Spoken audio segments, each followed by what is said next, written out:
अस्सलाम वालेकुम, नमस्कार, सत श्री अकाल एंड गुड इवनिंग। मैं हूं अर्ज़ू काज़मी और आप देख रहे हैं पॉइंट ऑफ व्यू।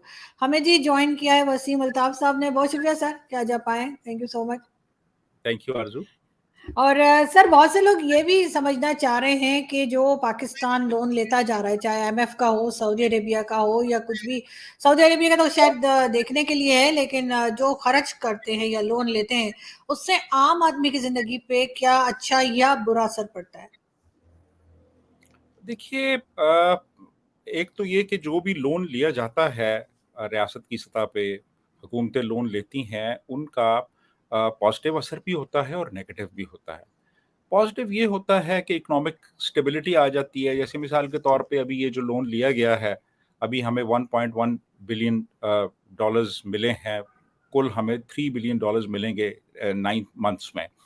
तो उससे आपको पता है कि कुछ थोड़ा-सा एक कॉन्फिडेंस रिस्टोर हुआ। उससे पहले ये था कि हर कोई यही बात कर रहा था कि मुल्क डिफ़ॉल्ट करने चला है और मार्केट्स जो थीं वो बहुत ज़्यादा एक फ्लक्चुएट कर रही थीं, मसाइल हो रहे थे, अवाम का एतमाद बिखर रहा था। तो इससे ये हुआ कि एक तो जो है वो हमारा जो एक अनसर्टेनिटी थी वो ख़त्म हो गई ये लोन के मिलने से। यानी एक तरह से जो फाइनेंशियल एक कह लें कि एक पैनिक फैला हुआ था वो ख़त्म हो गया। दूसरा जो है वो कॉन्फिडेंस रिस्टोर हुआ।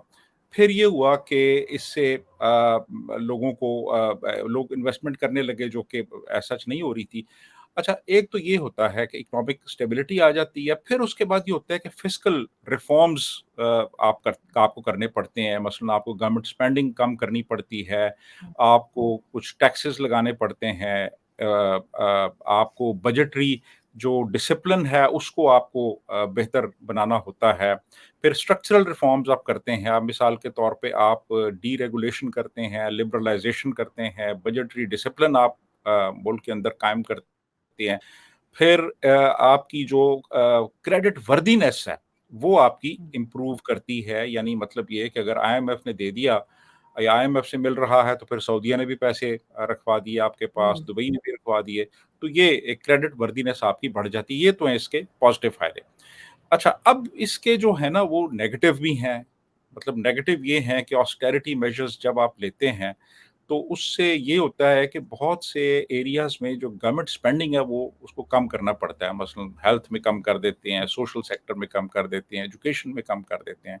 उससे फिर आम आदमी जो है उस पे असर पड़ता है।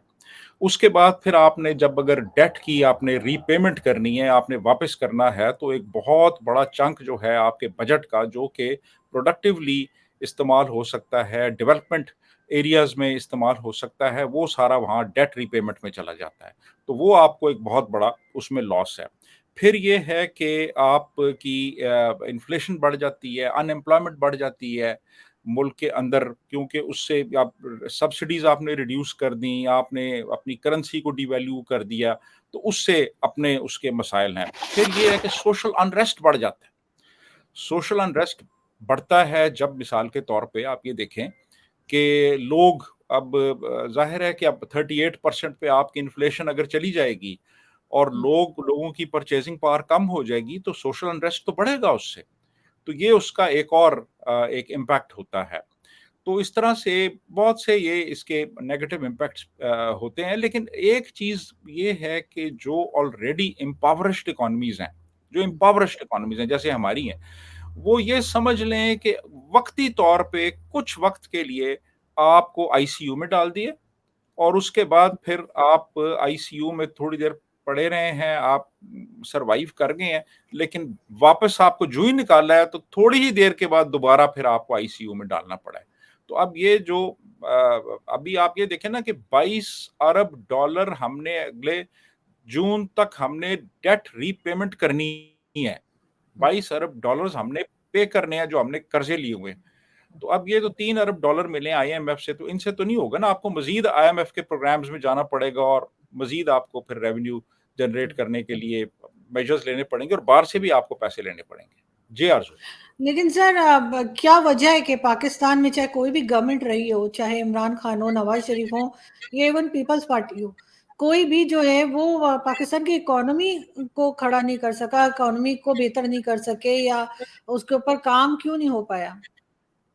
बहुत से फैक्टर्स हैं जी। देखिए, एक तो ओवरऑल हमें अपनी प्रायोरिटीज़ सेट करनी है। हमें अपनी जो स्पेंडिंग है उसको हमने देखना है।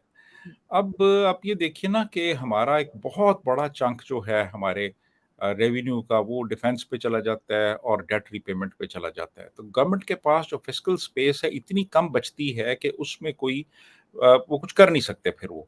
मतलब आप क्या करेंगे वो? तो अच्छा, यहाँ पे अब बड़े यानी आप देखें ना, पावरफुल हलके हैं, फिर सब्सिडीज़ हैं।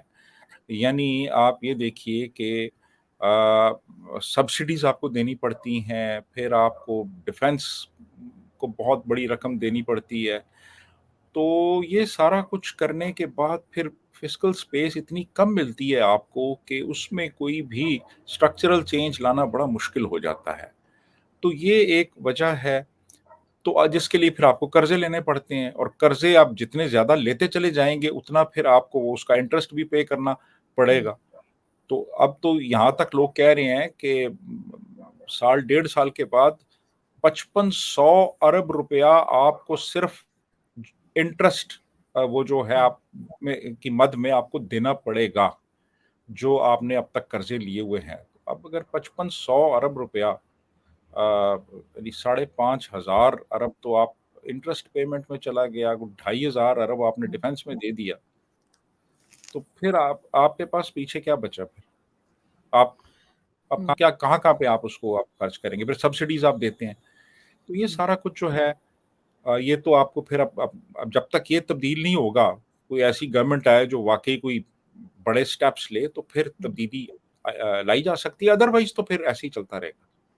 जी हाँ। ऐसे ही चलता रहेगा, लेकिन सर ऐसे ही चल सकता है क्या कोई भी मुल्क 76 ईयर्स तक और उससे आगे तक, या ऐसे ही चल सकता है क्या? या ये भी लोग भी एक-एक करके फिर भागते हुए दिखाई देंगे, जैसे पहले कोई लंदन था और कोई कहीं और था? असल में जी यहाँ पे जो भी गवर्नमेंट्स आती हैं ना, वो अपना कुछ वक़्ती अरेंजमेंट करती हैं जी कि इतने वक़्त के लिए हमें हुकूमत मिलेगी, तो फिर हमने चले जाना है। कंटिन्यूएशन नहीं होती पॉलिसीज़ में। यानी एक मिसाल के तौर पे फ़र्ज़ कर लें कि नवाज़ शरीफ की गवर्नमेंट है और सीपैक चल रहा है, तो इमरान खान आया तो उसने एक साइड पे डंप कर दिया उसको। हुँ, ऐसा जो है ना, ये इस तरह नहीं चलते मुल्क, कि आप नई गवर्नमेंट आई तो उसने कहा जी ये तो फलाँ का प्रोजेक्ट था, पिछली गवर्नमेंट का था, तो मैं अपने प्रोजेक्ट शुरू करूँ और अपने नाम की तख्ती लगाऊँ। तो इस तरह तो नहीं चलता। यानी कंटिन्यूएशन नहीं है पॉलिसीज़ में हमारी, पिछले 75 साल में आप देखें तो। हम बस कर्ज़े ही लेते रहे हैं, लेते रहे हैं, लेते रहे हैं, और वो कर्ज़े अब हमारी जान को आ गए हैं। यानी अब आप देखें ना कि अब कर्ज़े उतारने के लिए मज़ीद कर्ज़े लेने पड़ रहे हैं हमें। बिल्कुल। जी, तो सर जी ये हाँ। तो शायद हमारे प्लान में शुरू से ही होगा कि हम कर्ज़ उतारने के लिए मज़ीद कर्ज़े लेंगे, क्योंकि काम तो कोई कर रहा ही नहीं है ना। ना अपने मुल्क के अंदर कुछ बन रहा है, ना कोई फैक्ट्री ओपन हो रही है, ना ट्रेड कर रहे हैं किसी भी कंट्री के साथ। तो फिर अगर कोई काम ही नहीं करेंगे तो फिर तो कर्ज़ा-कर्ज़ा, बस कर्ज़े पे ही चलते रहेंगे, और कब तक ये होगा पता नहीं। लेकिन अब तो काफ़ी मायूसी जो है वो लोगों में आ गई है। लेकिन सर जी। साथ-साथ अगर हम बात करें गवर्नमेंट की, वो अब पहले इमरान खान के टाइम पे भी वैसे ये हुआ था कि एक बार फिर जो है वही सुनने में आ रहा है कि सोशल मीडिया को और चैनल्स को एक बार फिर कंट्रोल करने की कोशिश की जा रही है। ये और बात है कि जब जब ये बात की गई तो लोगों ने पहले से भी ज़्यादा क्रिटिसाइज़ किया, और कोई डरा नहीं, कोई छुपा नहीं। जो इन्होंने पहले भी 10 साल और 5 साल की सज़ाएँ और जुर्माने, फ़ाइन क्या-क्या रखे थे। तो एक बार फिर सर सुनने में आया है कि कोई बिल पास होने जा रहा है जिसमें कि ये सोशल मीडिया को और बाकी मीडिया को कंट्रोल करेंगे। क्या आपको लगता है ऐसा हो पाएगा? देखिए जी, ये तो पूरी कोशिश कर रहे हैं अपनी, और सच्ची में आपको बात बताऊँ कि ये जो प्रेज़ेंट गवर्नमेंट है, जिसमें शहबाज़ शरीफ की, अ, इन इनके दौर में बहुत ही ड्रैकोनियन लॉज़ पास हुए हैं। हालाँकि हुँ, ये एक तरह से चैंपियन भी बनते हैं डेमोक्रेसी के, लेकिन ये आप देख लीजिए, ये जो पिछला इलेक्ट्रॉनिक वो जो एक्ट था, इससे पहले भी एक इन्होंने पास किया, अब फिर ये दोबारा हुँ, करने जा रहे हैं।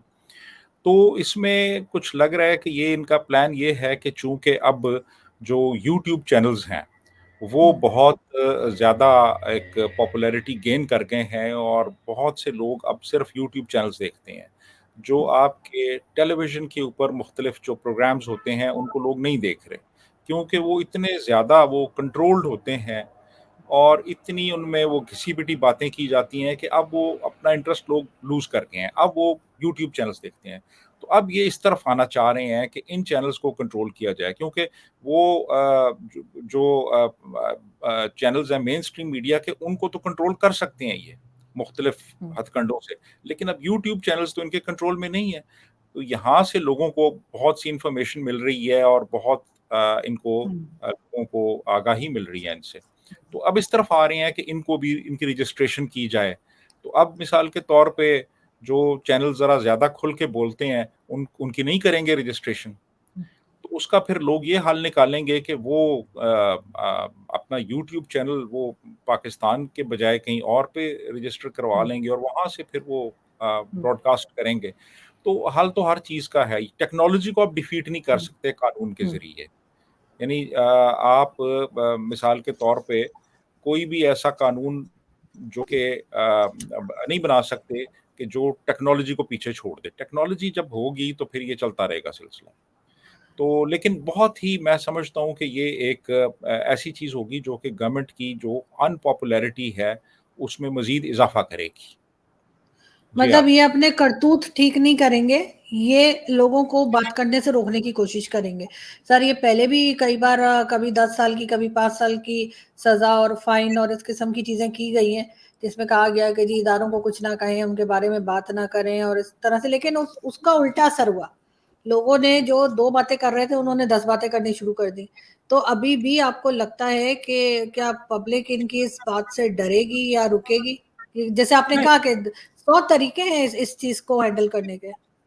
देखिए बात ये है कि अगर आप इस तरह के आज के दौर में 21वीं सदी जा रही है जबकि आपके एक्सेस में दुनिया का हर चैनल है। आप आईपीटीवी ले लें और इस पे बैठ के आप दुनिया का कोई भी चैनल देख लें। हुँ, आप के पास ये सोशल मीडिया है, आप हुँ, कोई भी इन्फॉर्मेशन चाहते हैं दुनिया के किसी मुल्क के किसी खित्ते से, वो आपकी बस चंद क्लिक्स आपने करने हैं और हर हुँ, चीज़ आपके सामने अवेलेबल है।